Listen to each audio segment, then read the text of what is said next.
So the object of this video was to show how easy it was to install a lowering link on a 2018 Suzuki V-Strom 1000.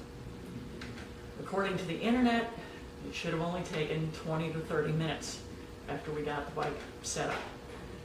But like they say, you shouldn't believe everything you hear on the internet. Well, we started out, tied the bike down to the chock, got the front stabilized on either side, supported the rear of the bike in case that tried to get away once we pulled the link out, and then started to try and remove the two bolts that hold the dog bone in place. Should have only required a few tools, as you'll see in this picture. We ended up using just about everything in the toolbox, but this bike looks like it was assembled by Godzilla, and it's not coming apart. So the one bolt we were able to finally get out with impact guns and breaker bars. The other one seems to be defective, and it's not coming out at all. So I'm actually down to using a Dremel tool and cutting it apart to get it out of here. Then we can go on to installing the new link, which is made by PSR, Power Stands Racing, and hopefully it fits after all of this. Well, let's get back to the Dremel tool.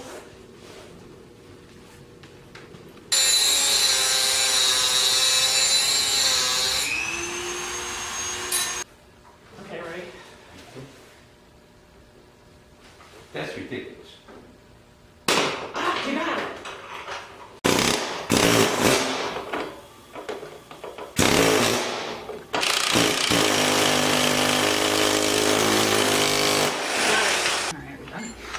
So we're putting one of the new bolts in through there, using one of the factory washers on the inside. Okay, that's through the hole.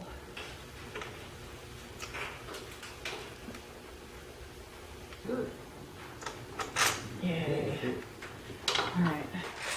Just getting this thing on is going to be a pain.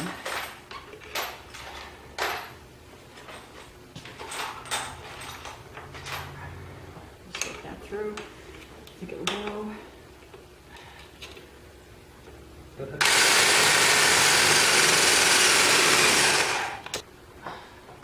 Okay.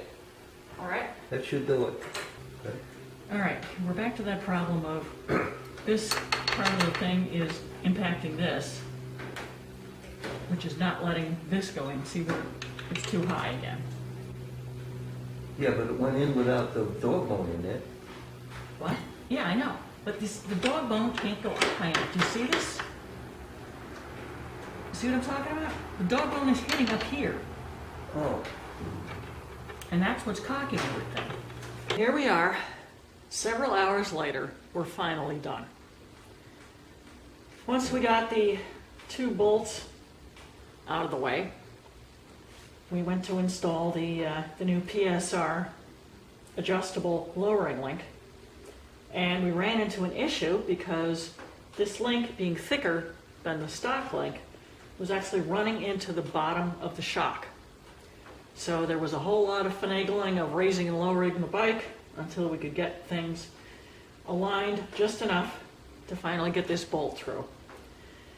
Then we lowered the bike down and we were able to adjust it, which was pretty simple.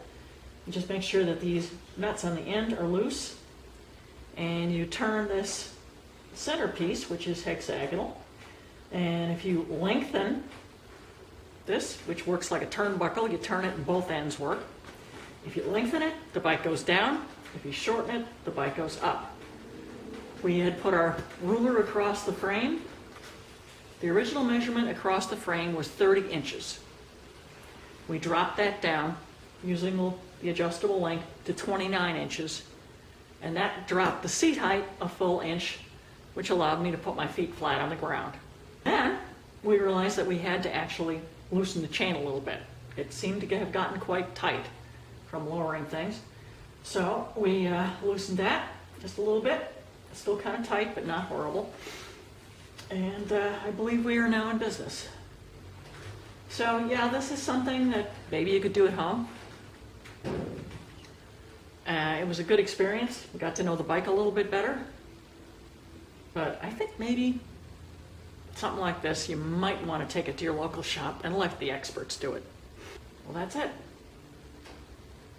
Next step, let's put the crash bar on.